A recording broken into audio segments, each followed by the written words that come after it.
فيلمنا بيبدأ مع شخص اسمه الملك وقاعد قدام الموظفين المهمين عنده وبيسألهم ايه هي الطاقة الحقيقية في العالم، فبيقولوا القوة العسكرية او الذكاء او المكر، لحد ما واحدة اسمها اندو بتقول الفلوس، فبيرد عليها الملك وبيقول لها ان اجابتها صح لكن سطحية جدا وان الفلوس لازم يتم استخدامها صح. وبيقول واحد من اللي واقفين اسمه تون جاوا ان الفلوس لازم تستخدم بذكاء عشان تبقى هي أداة السيطرة على العالم. وبيعجب الملك بكلامه وبيؤمر كل اللي قدام انهم يجمعوا الشباب من كل مكان عشان الامبراطورية بتاعته. وبعدها بنروح لشاب غلبان اسمه ايتو، حظه سيء جدا، عمره ما كسب حاجه في حياته، بيتمنى لو في يوم يكسب اليانصيب وده عمره ما حصل ولا هيحصل لانه نحس. وبيبقى شغال في سوبر ماركت عشان يدفع ايجار شقته بالعافيه، وبيبقى مخنوق من اي حاجه حواليه لدرجه انه لما بيشوف عربيات مرسيدس راكنه قدام العماره بتاعته بيفضل يشتم صحابها لحد ما بيضرب عربيه فيهم وبيتني الباب بتاعها. فبيطلع له واحد من اصحاب العربيات ومعاه زمايله وبيجروا وراه لحد ما بيمسكوه، وبتجيله الزعيمه بتاعتهم وبتكون هي اندو وبتقول انهم كانوا جايين له هو مخصوص لانهم من الديانه وكان زميله واخد فلوس منهم. والكلام ده كان من سنتين وكان بيسدد حسب المتفق عليه لحد ما اختفى وما عرفوش يوصلوا له. ولان ايتو هو الضامن ليه في العقد فهو دلوقتي المطلوب منه سداد باقي الدين بتاع صاحبه في اسرع وقت الا هيبقى تصرفه عنيف. فبيعيط ايتو على بخته انه مش لاقي ياكل حتى وبقى كمان مديون بفلوس مش معاه. فبتعرض عليه اندو انه لو عايز يدفع دينه ده في يوم واحد يروح لسفينه موجوده على المرسى وهناك ممكن يكسب فلوس كتير، وما يوصل هيعرف طريقه فوزه بالمسابقه ازاي. وبتديله دعوه دخوله للسفينه دي ولانه ما عندوش حاجه يخاف عليها ولا اهل يهتم بيهم بيروح على السفينه على انها الامل الوحيد ليه في دفع الفلوس. وبيدخل السفينه بيلاقيها مليانه بمديونين زيه، وبيطلع تونجاو قدامهم وبيقول لهم انه مستضيفهم للعبه القمار اللي هيشاركوا فيها، وان علشان يشاركوا في اللعبه لازم يبقى معاهم 3 نجوم من اللي في ايده، والنجمه الواحده بمليون ين، وهو اللي هيسلفهم ال3 مليون دول بفايده 1% في الدقيقه، واللي عايز ينسحب يقدر ينسحب في اي وقت، لكن لازم كلهم يعرفوا انهم لو كسبوا في القمار كل الديون اللي عليهم هتتشال، وكمان في نهايه اللعبه هيشتري منهم النجوم تاني بنفس سعرهم، وبيكونوا قادرين على تجميع النجوم من اللعيبه التانيين لو كسبوهم، يعني اللي هيكسب هيبقى من غير ديون ومعاه فلوس كتير كمان. وبيوزع عليهم النجوم ال3 وبيعلقوها على صدرهم ومعاهم اظرف فيها 12 ورقه كوتشينه، وبتبقى اول لعبه هي طوبه ورقه مقص، واللي بيكسب التاني بياخد منه نجمه. والموجودين بيسالوا ايه بيحصل للشخص اللي يخسر ال3 نجوم، فبيرفض تونجاوا انه يرد عليهم وبيقول لهم انهم كده كده ما لهمش اي قيمه في الحياه، ولو حصل لهم اي حاجه محدش هيهتم، فيستحسن انهم يركزوا في اللعب بدل ما يركزوا في اسئله ملهاش لازمه مش هتفيدهم بحاجه، وانه قدامهم 30 دقيقه بس للعب. وبيبدا كل واحد يلعب مع الشخص اللي جنبه لحد ما اول واحد بيخسر 3 نجوم فعلا، وبيجي له حراس وبياخدوه الاوضه بابها اسود حديد وبيختفي صوت الراجل تدريجيا وما بيفهموش ايه اللي حصل له جوه، واللي بيكسب بيتنقل له اوضه بيضه وهو مبسوط وفرحان. وبيبقى كل المطلوب من ايتو انه يلعب ويحتفظ بال3 نجوم على الاقل عشان ما يروحش الاوضه السوداء. وبيتعرف ايتو على واحد اسمه فيون وبيقولوا انهم لو لعبوا بعض وكل مره كان التعادل بينهم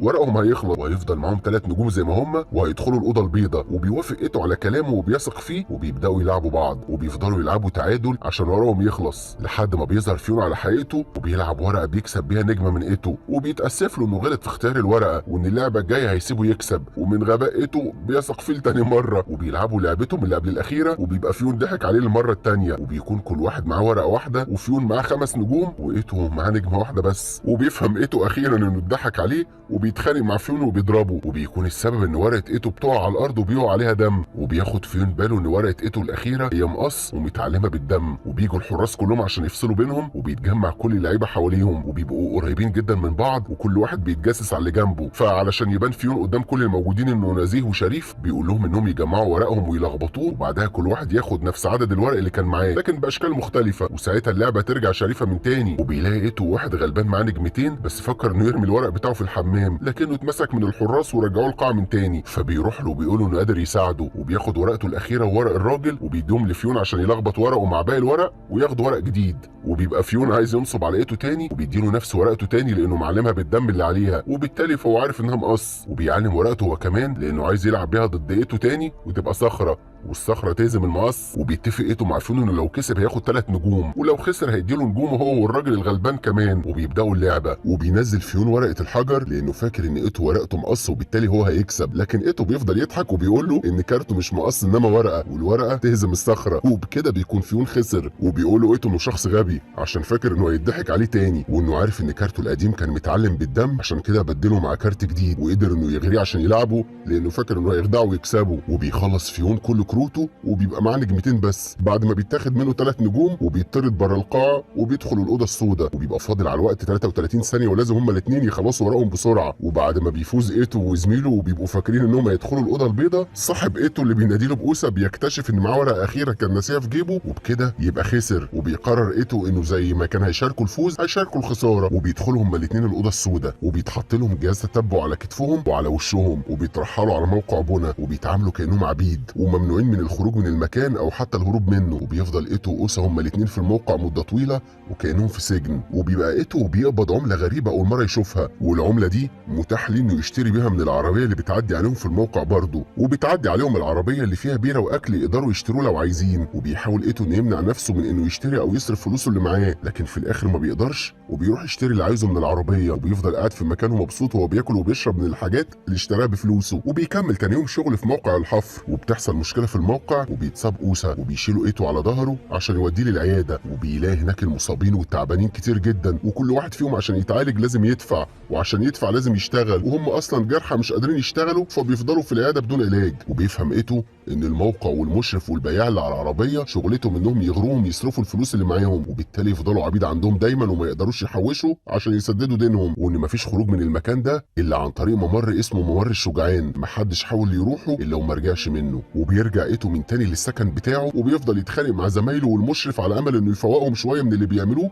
والصرف اللي هم بيصرفوه، وانهم مستحيل يخرجوا من مكانهم طول ما هم بالسذاجه دي. واثناء كلامهم بيدخل عليهم ضابط وبيبلغهم ان في واحد من اللي معاهم اختار يروح ممر الشجعان، وساعتها بيقول ايتو ان هو كمان عايز يروح لانه يا اما يتحرر او يموت، وفي الحالتين هو كسبان في الخروج من السجن والجحيم اللي هو فيه ده. وبيتم نقله هو وزمايله للممر، وبيجي معاه اوسا، وبيلاقوا نفسهم على سطح عماره طويله جدا، وبيظهر تونجاوا قدامهم وبيقول لهم ان كل واحد معاه استماره مكتوب عليها 10 مليون، واللي هيقدر يعدي على الممر اللي قدامهم بين البرجين هيفوز بالفلوس وبحريته، واللي هيقع هيموت. وبيختار ايتو انه يبقى اول واحد يعدي على الممر، يمكن يعدي ويبقى اول مره ليه يكسب حاجه في عمره، والكل بيقرر انهم يعدوا. فبيقول لهم تونجاوا انهم يلبسوا ارقام على جسمهم علشان الجمهور اللي بيشوفهم يبقى عارف بيراهن على مين، وبيبقى في مجموعه من الاغنياء بيتفرجوا عليهم من خلال الكاميرات، وبالنسبه لهم المتسابقين عباره عن فئران بيتراهن عليهم وبس. وبيبقى الجسر متكهرب كمان عشان لو حد حاول انه يمسك فيه بايده ساعتها هيتكهرب ويموت كمان. وبيبدا المتسابقين في المرور على الجسر، وبيقول لهم ايتو انهم يتحمسوا ويتشجعوا عشان يعدوا، واول واحد فيهم بيقع وبيمسك في الجسر فبيتكهرب وبيقع من على الجسر، وبيقع واحد ورا التاني لحد ما بيتبقى اوسا وايتو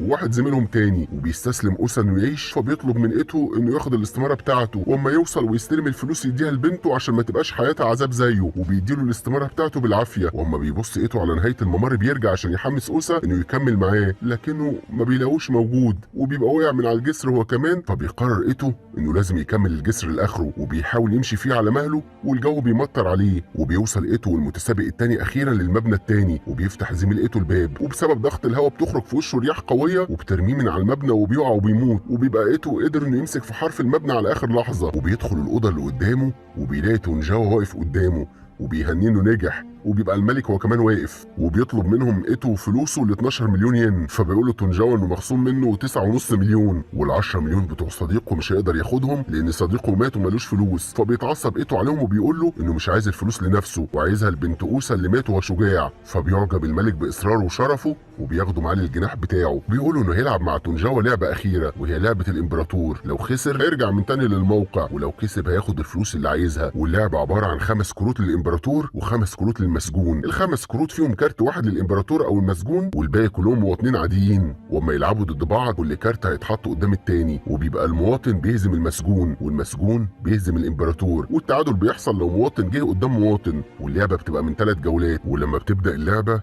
بيخسر ايتو جولتين، وبيستغرب ازاي تونجاوا قادر انه يخمن لعبته بسهوله ويهزمه مرتين. وبياخدوا الحراس عشان يرجعوه من تاني للموقع، وبتبقى اندو موجوده وسط الحراس اللي بيشوفوا اللعبه، وبتاخد ايتو هي والحراس للموقع، وبيفضل يفكر ازاي خسر جولتين بسهوله كده لحد ما بياخد باله ان تونجاوا غير الساعه بتاعته اما جه يلعب معاه، معنى كده ان السر في الساعه وفي غش حصل. فبيطلب منهم يدخل الحمام وبيفكر جوه، وبيطلب من اندو انها تسلفه فلوس تاني عشان يقدر انه يلعب مع تونجاوا مره تانيه واخيره، وبترضى انها تسلفه لانها صدقته انه قادر يفوز. وبيروح للملك وبيقول انه هيلعب جوله اخيره، وبيطلب منه يوافق على الجوله، واما بيوافق بيروح ايتو على المرايه اللي جنبه وبيفضل يخبط راسه فيها لحد ما بيكسرها وبيتعور. وبعدها بيروح على ترابيزه اللعب عشان يبدا جولته مع تونجاوا، وبيرتب الاوراق اللعب بتاعته بسرعه قبل ما تونجاوا يشوفه، واما بيقعد قدامه بيبص في الساعه اللي فيها مؤشرات حياه ايتو، وده لان ايتو عنده شريحه في كتفه بتقرا مؤشراته كلها. فاما بيقرر انه يلعب لعبته الحاسمه اللي هي المسجون، مؤشراته بتبان عاليه في ساعه تونجاوا، وبالتالي تونجاوا بيعرف ايتو لعب ايه. لكن بسبب كميه الادرينالين اللي انتشرت في جسم ايتو بسبب خبطته في المرايه والالم اللي بيحس بيه، الساعه ما بقتش ثابته وبقى ملهاش لازمه، وبتبدا اللعبه بينهم، وبيبقى ايتو قادر انه يتلاعب زي ما هو عايز بتفكير الخصم، لدرجه ان كل مره اللعبه بتبقى تعادل بينهم لحد ما بيتبقى كارتين بس مع كل واحد فيهم. وبيفكر تونجاوا انه يلعب الامبراطور عشان يجيب مواطن قدامه وبالتالي يكسب، وبيلعب الامبراطور بكل ثقه، بيقول لايتو انه شخص فاشل وهيفضل طول عمره فاشل، فبيشكره ايتو على رايه، وبيظهر له الكارت بتاعه اللي هو المسجون، وبيكسب ايتو الجوله على غير المتوقع، وبياخد الملايين من تونجاوا، وبيأمر الملك حراسه انهم ياخدوا تونجاوا لموقع البناء حسب الاتفاق عشان يشتغل فيه باقي حياته، وبيكسب ايتو 500 مليون ين، وبياخدهم وبيروح على مطعم مع اندو عشان ياكل فيه لاول مره براحته من فتره طويله. وبعد ما بياكل وبيشرب بيغمى عليه، وبتبقى اندو هي اللي حاطت له المخدر عشان ينام، وبتاخد منه الفلوس بتاعته كلها. واما بيفوق بيلاقي جواب في جيبه من اندو وبتقول له انها سلفته فلوس كتير قبل كده عشان يلعب في جوله كمان، والفلوس اللي خدتها دي من حقها بالاضافه للفوائد بتاعتها، وبتبقى سايبه له فلوس بسيطه عشان يصرف منها، فبيبعتها كلها لبنت صديقه زي ما وعده، وبيبقى اخيرا اتحرر من السجن اللي كان فيه ومن الديون اللي كانت عليه.